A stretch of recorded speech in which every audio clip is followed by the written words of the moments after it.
Assalamualaikum warahmatullahi wabarakatuh. Selamat pagi Ibu Sumilah dan Mbak Farisko serta teman-teman Rombel D. Pada kesempatan kali ini, kami dari kelompok 4 mata kuliah pembelajaran terpadu akan mempresentasikan materi mengenai ragam model pembelajaran terpadu.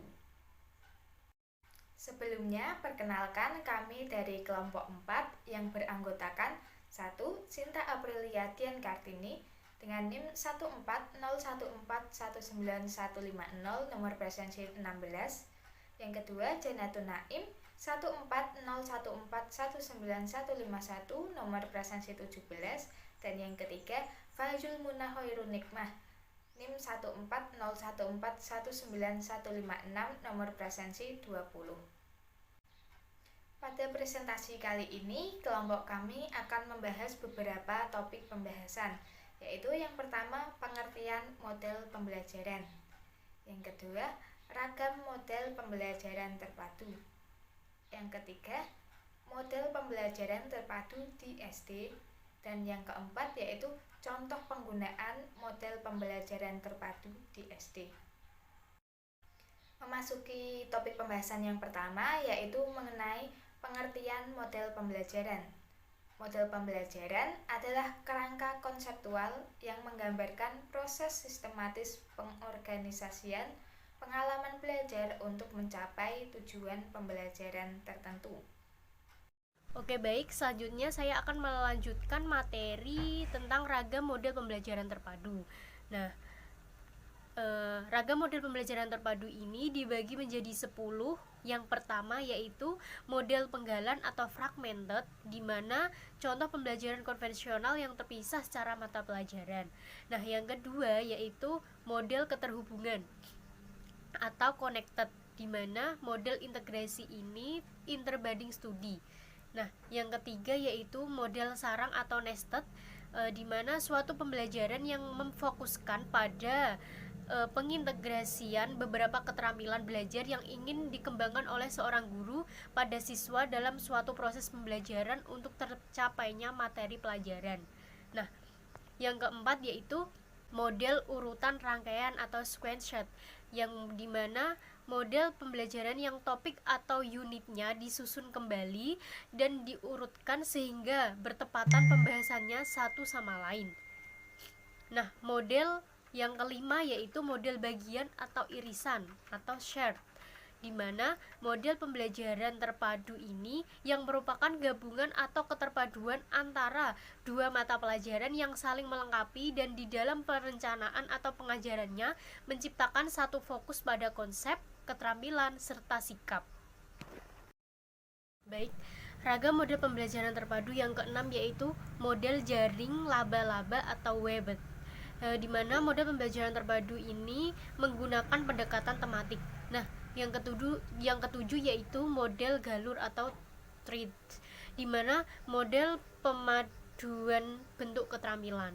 Nah, yang kedelapan yaitu model keterpaduan atau integrate, di mana pembelajaran terpadu ini menggunakan pendekatan antar mata pelajaran. Baik, selanjutnya ragam model pembelajaran yang ke-9 yaitu model terbenam atau immersive, di mana model pembelajaran ini yang melibatkan beberapa mata pelajaran dalam satu proyek. Nah, ragam model pembelajaran terpadu yang terakhir yaitu yang nomor 10, ragam model jaringan atau network, di mana model pembelajaran ini bekerja sama antara siswa dengan seorang ahli dalam mencari data, keterangan, atau lainnya sehubungan dengan mata pelajaran yang disukainya atau yang diminatinya, sehingga siswa secara tidak langsung mencari tahu dari berbagai sumber.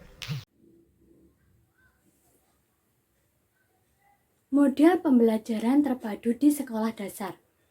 Menurut hasil kajian tim pengembangan PGSD tahun 1997, ada 3 model pembelajaran terpadu yang cocok diterapkan di sekolah dasar, yaitu model jaring laba-laba, model keterhubungan, dan model keterpaduan.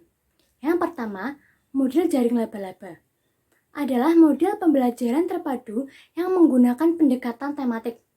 Pertama-tama, harus menentukan tema terlebih dahulu.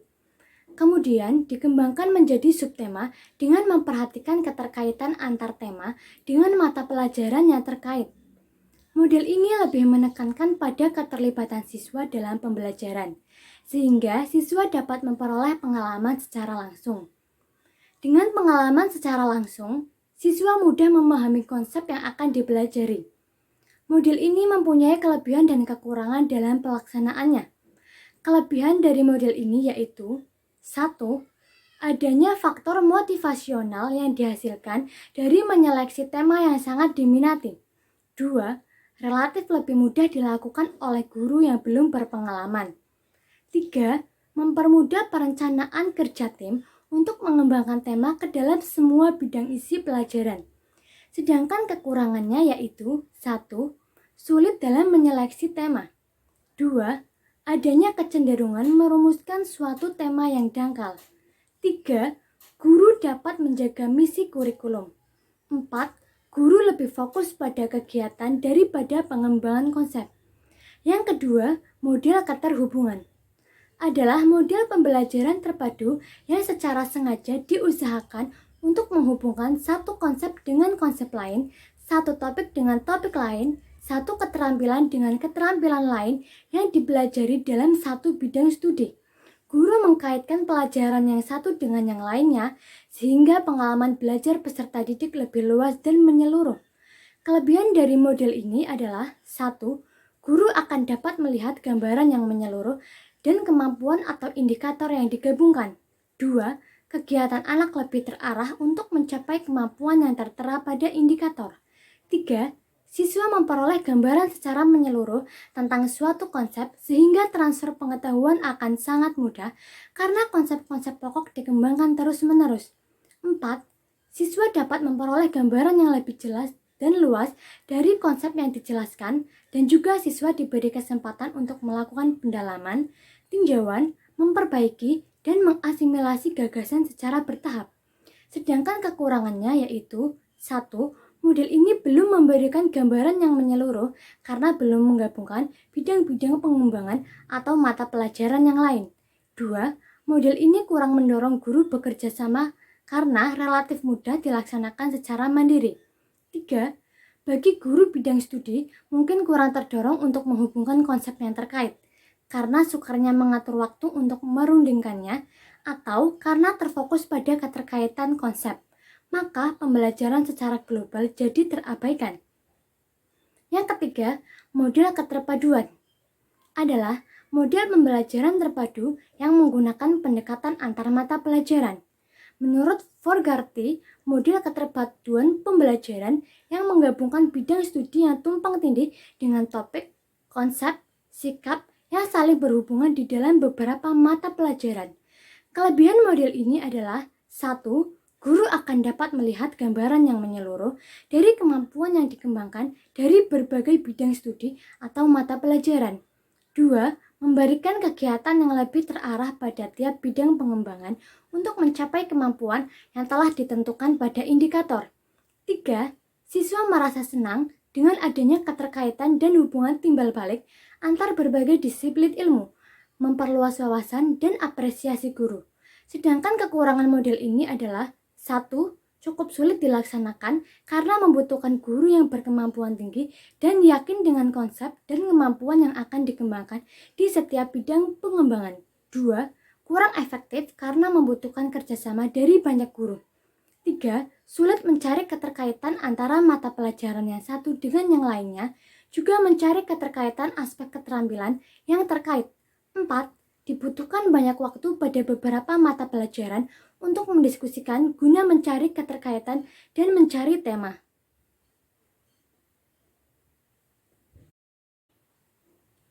Contoh penggunaan model pembelajaran terpadu di sekolah dasar. Yang pertama adalah contoh penerapan kurikulum model web dalam pembelajaran dimulai dengan menentukan tema terlebih dahulu. Misalnya, guru dan siswa bersama-sama menentukan tema yang disenangi siswa, seperti lingkungan. Tema lingkungan ini dikembangkan atau diperluas menjadi sub-sub tema atau topik yang ada pada beberapa mata pelajaran. Misalnya, IPA, matematika, PKN, bahasa Indonesia, atau mata pelajaran yang lainnya. Subtema IPA yaitu mengenal berbagai bentuk energi dan manfaatnya dalam kehidupan sehari-hari. Siswa diajarkan tentang macam-macam bentuk energi dan manfaatnya dalam kehidupan sehari-hari. Misalnya, energi cahaya kita manfaatkan sebagai penerangan saat kita belajar. Matematika yaitu subtema mengenal bangun datar. Siswa diajarkan tentang bentuk bangun datar, misalnya ban sepeda kita berbentuk lingkaran, buku tulis berbentuk persegi, penggaris berbentuk persegi panjang. PKN, subtemanya adalah tenggang rasa.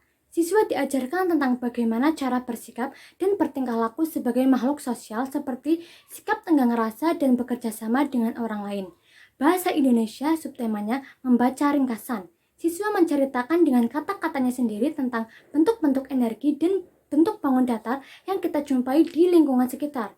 Yang kedua, contoh penerapan model keterhubungan, yaitu guru mengkaitkan konsep ekosistem yang pada gilirannya berkaitan dengan energi dan sumber daya alam. Bidang studi biologi dan kimia disatukan menjadi biokimia, biologi dengan fisika menjadi biofisika, biologi dengan teknologi menjadi bioteknologi, sosiologi dengan antropologi menjadi sosioantropologi. Yang ketiga, contoh penerapan model keterpaduan yaitu pada awalnya guru menyeleksi konsep-konsep keterampilan dan nilai sikap yang diajarkan dalam satu semester dari beberapa mata pelajaran, misalnya matematika, IPS, IPA, dan bahasa. Selanjutnya, dipilih beberapa konsep keterampilan dan nilai sikap yang memiliki keterhubungan yang erat dan tumpang tindih di antara beberapa mata pelajaran. Berikut merupakan sumber referensi yang kami gunakan dalam menyusun makalah dan PowerPoint.